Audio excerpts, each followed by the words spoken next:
আসসালামু আলাইকুম দর্শক মণ্ডলী। এ পাশে ফরচুন বরিশাল, এ পাশে চিটাগং কিংস, এবং যেভাবে দুই রাজার মধ্যে আসলে যুদ্ধটা হলো, যে খেলা হলো, যেভাবে খেলা হলো, একেবারে পেন্ডুলাম যেন, একবার এ পাশে ম্যাচ তো আর একবার ও পাশে ম্যাচ। এই যে দোদুল্যমান অবস্থা, চমৎকার একটা ম্যাচ আমরা দেখলাম, এবং এই ধরনের ম্যাচ দেখার জন্যই বোধহয় টি-20 খেলাটার উদ্ভব হয়েছিল। এই ধরনের ম্যাচ দেখার জন্য বোধহয় আমরা ক্রিকেট প্রেমীরা কিংবা ক্রিকেট সংশ্লিষ্ট যারা মাঠের খেলার সাথে কিংবা মাঠের বাইরের খেলার সাথে যুক্ত, তারা আসলে এই পেশার সাথে কিংবা এই ক্রিকেট আঙিনার সাথে এই কারণেই হয়তো যুক্ত এই ধরনের ম্যাচগুলোর জন্য। এর আগে দ্বিতীয় কোয়ালিফায়ারের ম্যাচটা চমৎকার হয়েছিল, এবং এই যে ফাইনাল ম্যাচটাও চমৎকার একটা ফাইনাল ম্যাচ আমরা উপলক্ষ করেছি। শেষ ওভারে প্রয়োজন ছিল মাত্র 8 রানে। তার আগে তামিম ইকবাল যেভাবে আসলে শুরুটা করেছিলেন ফরচুন বরিশালের হয়ে, তামিম ইকবালের সাথে তাওহিদ হৃদয়, তারপরে দাউদ মালান, কিংবা মাঝখানের দিকে মুশফিকুর রহিম যেভাবে একটা এক্সেলারেট করে গিয়েছিলেন, কায়েল মায়ার্স যেভাবে অ্যাক্সেলারেট করে গিয়েছিলেন, এই সামগ্রিকভাবে কিন্তু চমৎকার একটা ম্যাচ জিতে নিয়েছে ফরচুন বরিশাল। অন্যদিকে একটু দুর্ভাগ্য অবশ্যই বলতে হবে চিটাগং কিংসের দিকে। তাদের প্রত্যাবর্তন ছিল এইবারের এই বিপিএলটা, সেই প্রত্যাবর্তনটা তারা আসলে রাঙাতে রাঙাতে রাঙাতে যেও রাঙাতে পারলো না।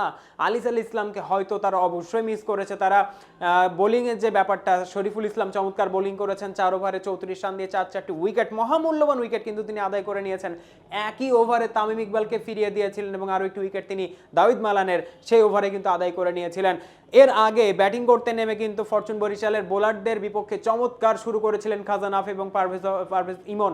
এই দুই ব্যাটারের যে স্ট্যান্ড ছিল, ওপেনিং স্ট্যান্ড ছিল, এর উপরে ভর করে 194 রানের বিশাল একটা সংগ্রহ দাঁড় করায় ফাইনালের মঞ্চে যে কোনো প্রতিপক্ষের বিপক্ষে যে কোনো দিনে যে কোনো মাঠে যে কোনো পরিবেশে 194 কিংবা 100 মানে 80-র বেশি রান খুবই চ্যালেঞ্জিং একটা স্কোর। সেই স্কোরকে যেভাবে আসলে ফরচুন বরিশাল বিট করেছে শেষ ওভারের নাটকীয়তায়, কিংবা তার আগের ওভারের একবার ম্যাচ মনে হচ্ছে ফরচুন বরিশাল জিতে যাবে, আরেকবার মনে হচ্ছে চিটাগং কিংস জিতে যাবে।